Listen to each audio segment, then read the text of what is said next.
Oi, turma, do livro Simplesmente Francisco, José Carlos de Luca, no capítulo 3.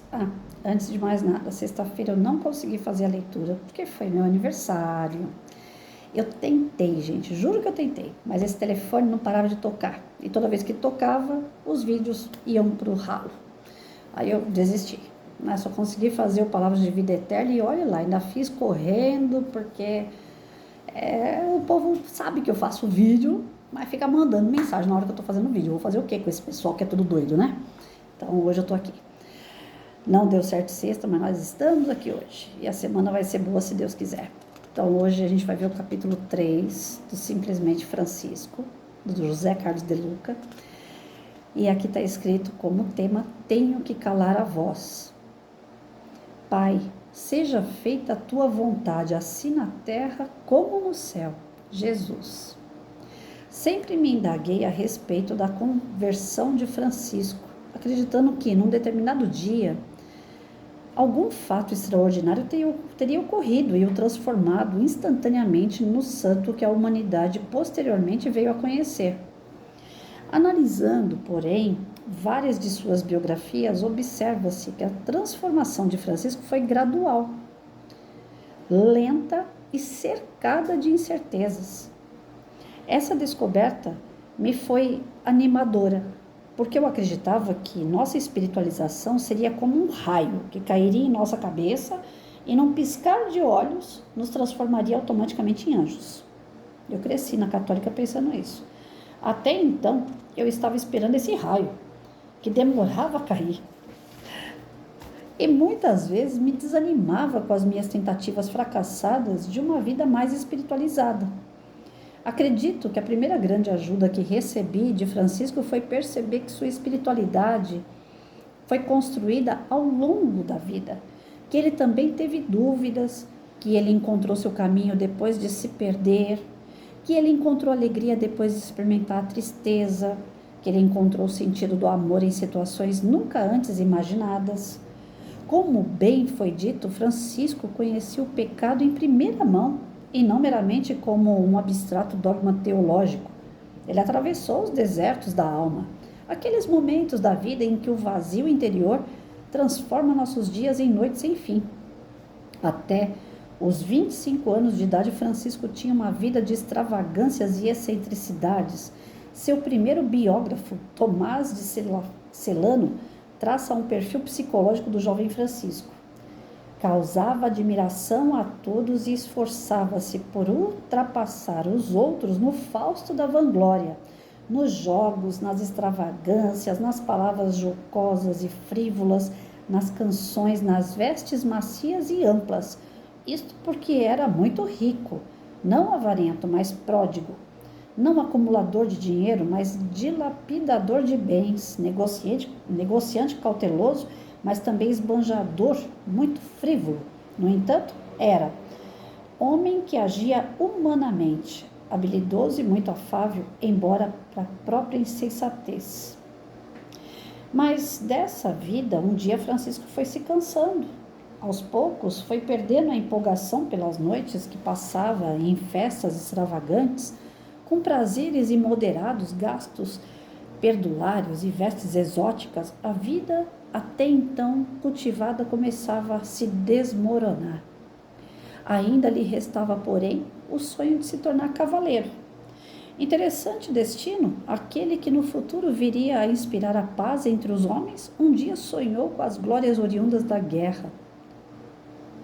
Francisco participou da batalha contra a vizinha cidade de Perugia, mas terminou sendo ferido e encarcerado por 1 ano, tendo sido libertado somente após seu pai pagar elevada soma a título de resgate. Francisco voltou enfraquecido, doente de malária. Demorou mais de 1 ano para se recuperar. Todavia, o sonho das conquistas bélicas ainda o acompanhava. Tempos depois, surgiu-lhe a oportunidade de participar das cruzadas. Preparou-se, sonhou que estava num palácio cheio de armaduras e lanças e interpretou o sonho como um sinal celeste de aprovação da sua iniciativa. Porém, quando já em viagem começou a passar mal, e teve outro sonho. no qual uma voz lhe fazia indagações desconcertantes. Quem julga que pode te fazer um bem maior, um senhor ou um servo? O Senhor. E então por que deixas o Senhor para seguir o servo? E o príncipe, por seu subordinado. Senhor, o que queres que eu faça? Volta para sua cidade e lá será dito o que deves fazer, porque aquela visão deve ser interpretada de outra maneira. Francisco não conseguiu dormir naquela noite. Tomou a decisão de voltar a Assis, pois precisava descobrir qual era a vontade de Deus para si. A vida que levara até aquele momento não fazia mais sentido. Ansiava profundamente que Deus lhe desse um sinal para preencher o seu imenso abismo interior. Era chegado o momento de se recolher para entender os sinais do céu. Para tanto, ele seguiu exatamente o espírito dessa canção. Se eu quiser falar com Deus, tenho que ficar a sós, tenho que apagar a luz, tenho que calar a voz, tenho que encontrar a paz, tenho que folgar os nós dos sapatos, da gravata, dos receios, dos desejos, tenho que esquecer a data, tenho que perder a conta, tenho que ter mãos vazias, ter a alma e o corpo nus. Que assim também possa ocorrer conosco, sobretudo quando nossos sonhos são desfeitos e nossos planos desmoronam, porque é no vazio de nós mesmos que conseguimos escutar a voz de Deus. Gente, olha só, que incrível essa história, né? Bem que o De Luca avisou, ele não vai fazer aqui a história do santo de Assis, ele vai fazer o do Francisco, né? A história do Francisco. Simplesmente Francisco, um homem. Ele simplesmente foi um homem, até se tornar santo pela católica. Francisco, ele era cheio de débitos, cheio de vícios. Ele fazia tudo que não podia ser feito. Era um menino muito bom, o coração dele era puro, porém, as atitudes dele eram promíscuas. Era rico, ele não segurava dinheiro, não era avarento, porém ele gastava dinheiro à toa. Era esbanjão. E nesses defeitos de Francisco, ele teve aquele sonho de que ele ia para a guerra, que ele ia ser útil ao seu país. E ele achou que o Senhor tinha falado diretamente com ele. Ele ia para as cruzadas. Em nome da igreja, ele ia trabalhar na guerra para proteger o seu país. Só que no meio do caminho a coisa mudou. No meio do caminho, ele teve que voltar. E nessa dele voltar, ele voltou já outro. Ele teve que ficar quietinho e pensar exatamente o que Deus espera dele. Nós, quantas vezes estamos enfrentando batalhas e quanto mais a gente enfrenta, mais problema vem. A gente sempre fala assim, nunca tem alguma coisa ruim que não possa piorar, não é isso? Porque a gente não para. A gente quer enfrentar, a gente quer ir até o final. E esse final, às vezes, é um poço sem fundo. Às vezes, aquele momento está pedindo para a gente parar. Respirar. Pedir intuição. Orar. Se fechar mesmo. Conversar com aqueles mais íntimos. Desabafar com aqueles que são mais íntimos. Porque às vezes a gente quer falar com todo mundo e nem todo mundo está a fim de ajudar. Muitas opiniões na cabeça da gente confunde e deixa a gente ainda pior. Porque quando a gente fala de um problema, as pessoas vão dar opinião. Geralmente, quem quer ajudar e quem não quer também. E dentre dessas opiniões, como que você vai saber qual seguir? Confunde a cabeça da gente, né?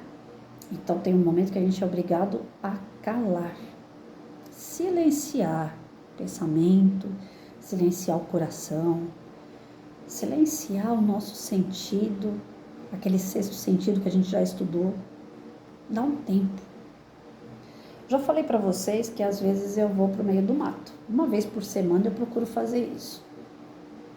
Eu não pude fazer isso a minha vida toda. Se eu tivesse feito, se eu tivesse tido condições, Eu acho que muita burrada que eu fiz eu não teria feito. Porque é tão bom você ir lá pro meião do mato, não ter nada, árvore, para todo lado. Eu não gosto de água, eu gosto de árvore. Eu gosto do frescor. Eu gosto do sentir aquele cheirinho de mato. Principalmente se estiver molhado, é uma delícia. Aquele ar puro, leve, que entra no pulmão da gente e deixa a gente leve. Tem dias que eu vou pra mata assim, que a sensação que eu tenho é que eu não tenho corpo, que eu tô levitando, que parece que eu só tô em espírito. É muito bom, gente. Se vocês tiverem a oportunidade de fazer um troço desse, faça. Vai pro meio do mato. Agora, aquele que gosta de água, de praia, vai num dia que estiver vazio, vai sozinho, entra no mar, fica sentado, sentindo a brisa do mar. Vai para algum lugar onde tem estrela de noite, fica olhando as estrelas. Quando a gente se conecta com a natureza, de forma silenciosa, intrínseca mesmo, sabe? É só você e a natureza. Parece que Deus infla dentro de nós. Porque nós temos a centelha dele. E ele age em nós. Mas para isso a gente tem que estar quietinho. Se a gente estiver muito agitado, a gente não escuta Deus. A gente não sente Deus. Então nós precisamos desse momento de silêncio. Para que a gente possa crescer, evoluir, aprender. E depois agir. Depois que a gente está equilibrado, a gente consegue agir. O Mike está latindo porque eu deixei ele lá fora. Aí ele fica bravo. Desculpem aí o latidinho dele, que é chato, né? Mas não vou largar o vídeo não, vou terminar. É interessante como Francisco precisou desse tempo, de ficar quietinho para que ele pudesse ver o que o pai queria dele. E dali em diante ele passou a seguir de fato Jesus. Nesse silêncio ele encontrou não mais o cavaleiro, o cara que ia para a guerra, que ia brigar, lutar, matar. Mas nesse silêncio ele conseguiu o equilíbrio para descobrir que ele podia trabalhar pelas pessoas de outra forma e fazendo bem, mas de uma forma humana, com amor e não com ódio. Então, às vezes, nesse silêncio que a gente busca, a gente inverte aquele cara que é o nosso inimigo no trabalho, que é o nosso inimigo na família, aquele cara que a gente cruza na rua, que a gente não gosta nem de olhar na cara dele, porque ele já fez alguma coisa e a gente não consegue perdoar. Se a gente silenciar e observar essas pessoas, não que a gente vá ter dó, que dó não é legal, mas a gente vai ser solidário, porque a gente vai ver que essas pessoas amargas, duras, infelizes, elas já estão colhendo fruto amargo, gente. A gente não precisa desejar e nem fazer mais nada para elas. Elas mesmas já estão se atrapalhando.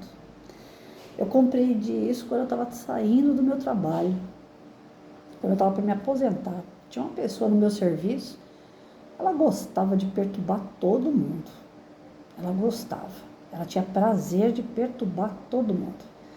Ela gostava de falar mal da nossa instituição, né, da nossa secretaria. Eu sou professora ligada à Secretaria de Educação. Ela falava mal da secretaria até o aluno. Para ela, todo mundo é errado, todo mundo está fazendo o que não tem que ser feito, só ela é a dona da razão, só ela é aquela pessoa perfeita, né? O marido trai, os filhos, pelo que eu fiquei sabendo, não são assim tão próximos, não sei se é verdade ou não, mas é conversa, né, que roda. É uma pessoa que não está satisfeita com ela, é uma pessoa que não está satisfeita com o trabalho, é uma pessoa que não está satisfeita com nada. Então ela joga essa neura dela em todo mundo. Eu preciso desejar o mal para essa pessoa? Eu preciso querer revidar alguma coisa essa pessoa? Não. Porque só ela já basta para tudo isso. Ela mesma conspira contra ela própria. Então, tem algumas guerras que a gente enfrenta no dia a dia que a gente não precisa enfrentar. não são nossas. É a pessoa que está ali criando aquela situação. Ela está em guerra, deixa ela. Ora por essa pessoa. E eu vou falar uma coisa para vocês. Eu não acreditava muito nessa situação da oração para amenizar o problema dos outros. Eu achava que a oração ela servia muito para mim. Mas para os outros eu não acreditava tanto, porque, como a gente sabe, a oração, a espiritualidade trabalha em nós se a gente estiver aberto, receptivo para isso. Aí tem uma vizinha minha que desde que eu mudei para cá, a casa dela é um problema.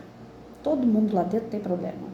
E o problema que ela carrega ali é grave. Além de tudo, ela tem problema, acabou acarretando um problema mental nessa pessoa, né? Ela não tem equilíbrio psicológico, né? E aí as brigas lá são constantes, mas são brigas feias, de gritaria, parece que apanha de filho. Tem umas situações assim que são graves, é grave, o negócio lá é grave. E eu comecei a fazer evangelho em casa, e esses evangelhos que eu comecei a fazer, desde que meu filho foi embora, eu falei que os evangelhos são praticamente voltados para ele, né? Eu peço muito a Maria pelo meu filho, para que ele se defenda dele mesmo, que ele está fazendo umas coisas que não é legal. Mas eu tenho um momento de vibrações do Evangelho que eu utilizo pedindo pelos amigos, pelos inimigos, né? Pelas pessoas próximas e distantes, pelos familiares. E eu comecei a colocar essa senhora na oração. Comecei a colocar o filho dela na oração também. O filho dela é usuário. Gente, já tem acho que uns 2, 3 meses. Se acontecem as brigas, elas estão acontecendo de uma maneira com volume mais baixo, porque antes da minha casa dava para ouvir. São 2 ou 3 casas até a casa dela. E hoje eu não escuto mais. Já tem uns 2, 3 meses que eu não escuto essas brigas horrendas, sabe? Aquelas coisas que a gente fica até palpitando por causa dos gritos e tal. Eu não tenho escutado mais. Então eu estou tendo prova de que a oração que eu faço, independente se eles estão receptivos ou não, está dando efeito. Porque é muita coincidência. E já que a gente, como espírita, não acredita em coincidência, nada é acaso, como é que pode? Eu comecei a fazer o evangelho, depois de tantos anos aqui, nunca fiz evangelho para essa mulher. De uns 2, 3 meses para cá eu tenho feito. De 2, 3 meses a casa dela já não está mais aquela bagunça toda que sempre foi. Não estou falando que eu estou fazendo milagre por ninguém não, hein? Pelo amor de Deus. Estou falando que eu faço o evangelho e, coincidentemente ou não, as coisas estão acontecendo na casa dessa mulher. Está acalmando. Então a espiritualidade está trabalhando lá. Mesmo que eles não estejam receptivos, de alguma forma a transformação está acontecendo. E eu fico feliz, de verdade. Porque eu estou sendo útil de longe. Então, para a gente fazer algo pelas pessoas, a gente não precisa sair de casa. A gente não precisa fazer obras faraônicas. Basta a gente fazer uma oração para quem precisa, né? E o Francisco, ele viu que não precisava ir para a guerra, matar gente, enfrentar pessoas. A gente não precisa enfrentar o nosso inimigo. Ele viu que bastava orar. Ele viu que bastava ficar no silêncio, pedindo a Deus por aquela pessoa. Pedindo a Deus para que ele se torne uma pessoa melhor. E colocando a mão na massa, dando exemplos de como ser bom, pacífico. Aí vocês vão falar assim, Patrícia, tá muito bonito, tá tudo muito certo, mas como é que a gente vai fazer em relação à violência urbana? Tá aí. Boa pergunta, se alguém fosse fazer, né? Eu também não tenho a resposta, não tenho a receita, que se eu tivesse a gente acabava com as facções, a gente acabava com o tráfico, a gente acabava com tudo isso assim, né? O próprio Deus que permite que essas coisas aconteçam, eu teria acabado. Se Deus, que é Deus, não quer que acabe, não chegou o momento ainda de acabar com tudo isso, quem somos nós na fila do pão, não é verdade? A gente pode não acabar com facção, a gente pode não acabar com a criminalidade, a gente pode não acabar com o bandidinho de vila, com nóia de vila. Mas se a gente orar, vai ter menos. Vai ter menos violência. Se a gente ora, quando a gente sai para trabalhar, nós estamos pedindo proteção. Às vezes o ladrão vai levar o celular, mas você foi protegido, você continua vivo. Às vezes o cara vai levar teu carro, mas você continua íntegro, não mexeu com você nem com a tua esposa. Então, às vezes a gente não enxerga por esse lado. A gente fala, poxa, eu orei tanto, mas o cara me levou um relógio. É um relógio que era do meu pai, que eu tenho muito empréstimo por aquele relógio. Mas tem um ditado que fala, vai os anéis e fica o dedo. A sua oração foi atendida, não mexeram com você. E se mexeram com você, não fizeram coisa pior com você, você está vivo ainda.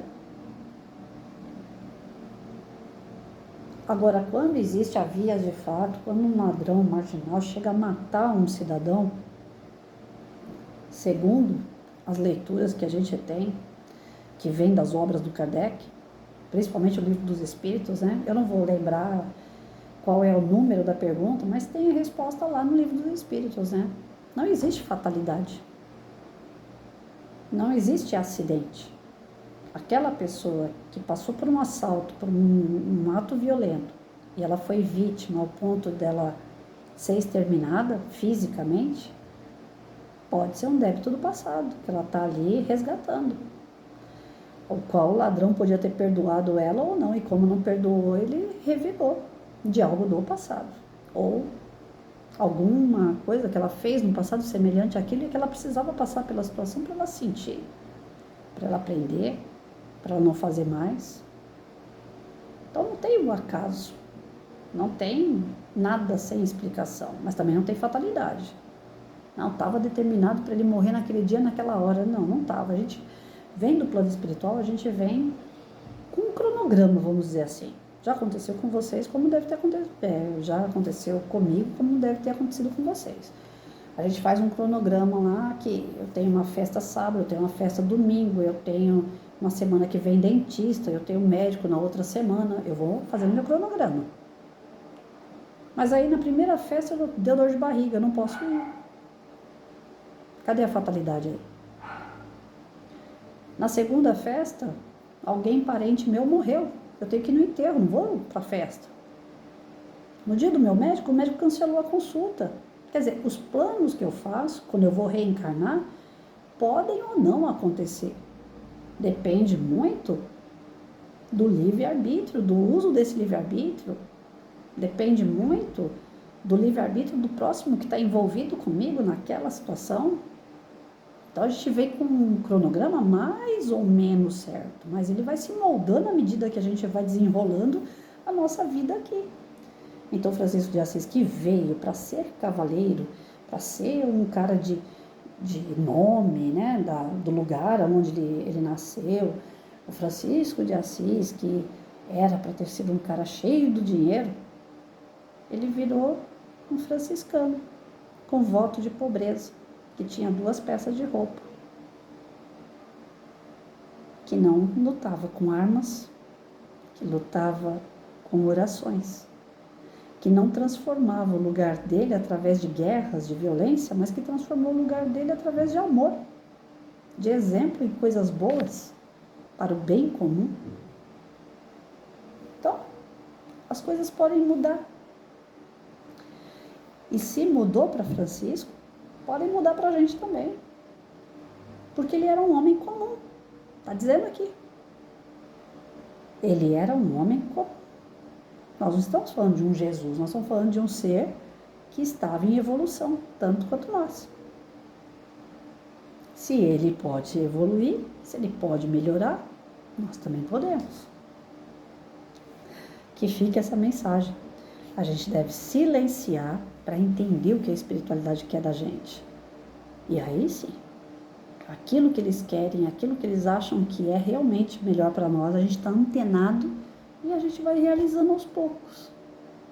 Não é que eles vão mandar na gente, a gente é fantoche da espiritualidade, isso não existe. Mas eles indicam bons caminhos, eles nos colocam no caminho correto, que às vezes a gente sai. Pela nossa imperfeição, a gente sai totalmente daquilo que a gente veio fazer aqui. Esse livre-arbítrio que a gente tem, ele é maravilhoso, mas ao mesmo passo, pela nossa imperfeição, a gente tende sempre a ir para o lado errado. A espiritualidade vem e puxa. Então a gente tem que ficar quietinho para escutar. E aí? Estou no caminho certo? Preciso mudar alguma coisa? O que eu posso fazer? Se questionar. Se coloquem sempre nesse ato, reflexão, reflexão, ato. Eu fiz, deu certo? Vou ficar pensando se deu certo. Refletir. Então deu certo, eu vou continuar. Não, deu errado, então eu não posso continuar. Reflexão para continuar ou não, para fazer ou não. O ato é fazer ou não. Quando a gente entra nessa filosofia, né, nesse questionamento, a gente cresce. Mas para isso a gente tem que ficar quietinho. No meio de tumulto, gritaria, bagunça, no meio de um baile, a gente não vai conseguir mudar em nada a nossa vida, né, gente? No meio de bagunça, de briga, desentendimento, de falta de equilíbrio, a gente não vai conseguir chegar em lugar nenhum. Então é necessário acalmar e deixar o nosso sexto sentido trabalhar. Nós temos ele, nós temos ligação com a espiritualidade. Nós somos queridos por Deus, mas temos que fazer isso com sabedoria.